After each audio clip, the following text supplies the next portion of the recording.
Hey, good evening. This is certainly a bit different.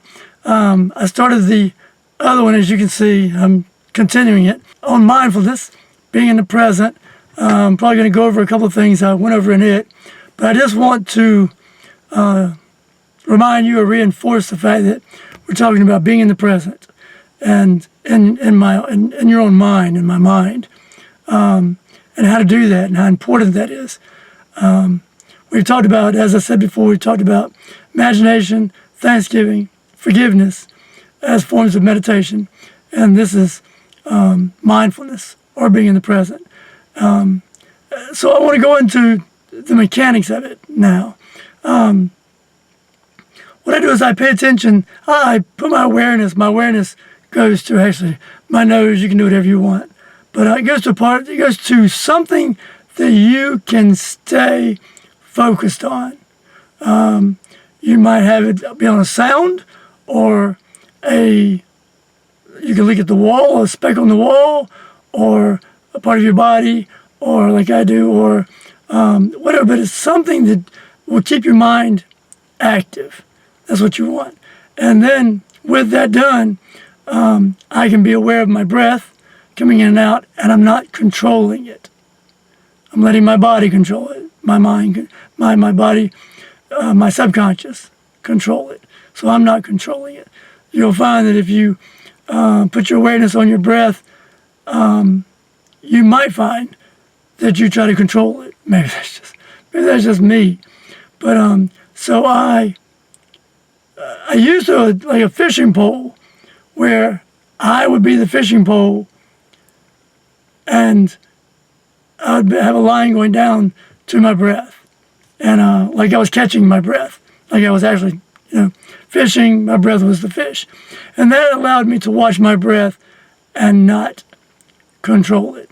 But this seems to work as well. When I've been aware of my breath and just watched my breath, as people talk about, they say just watch your breath, whatever. I have a tendency to control it. I don't want to do that, because that's thinking. That's work. We're not trying to do that. So I concentrate on something, let my breath do its thing, let my breath be its natural self.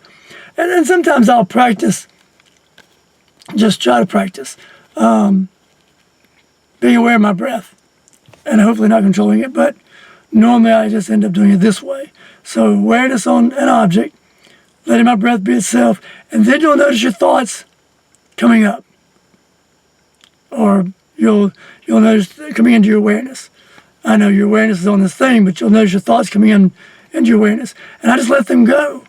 I let them be where they are. And if I do capture them, or become a part of them, or become part of the story, because sometimes it becomes a story, which is really fascinating. But then I'll gently bring myself back, because the purpose of this exercise is to be in the present and not become a part, not capture, not become a part of your thoughts, or the story, the thread of your thoughts. It's interesting. One of the things this does is, one, it keeps me in the present. Two, it teaches me focus. And three, I can actually be like practicing yoga, and I can actually be aware of different parts of my body, and what those different parts are doing, how they feel or whatever. So that would actually, in a sense, become a part of the thoughts, but not really. It's just still an awareness. It's an active awareness. So I hope I'm not confusing you by that. But the main thing is I like to watch, be aware of the thoughts, let them go, and keep my awareness on this one thing as the thoughts come up and then go away. So and then it keeps me in the present. So that is mindfulness to me. That is being in the here and now. And that's a good practice. Sometimes what I'll do as an offshoot to this is I might, instead of having my mind on something and being aware of my breath and just letting thoughts go by, is I might listen for, say, God. Might listen for God to speak to me, or my subconscious to speak to me. And then write down what it says so I can do that. That's an offshoot of what I'm talking about here, about being in the here and now. But it's listening. Be still and know that I am God. So I might listen for the voice of God. And this may take practice. It might not be in the first sitting.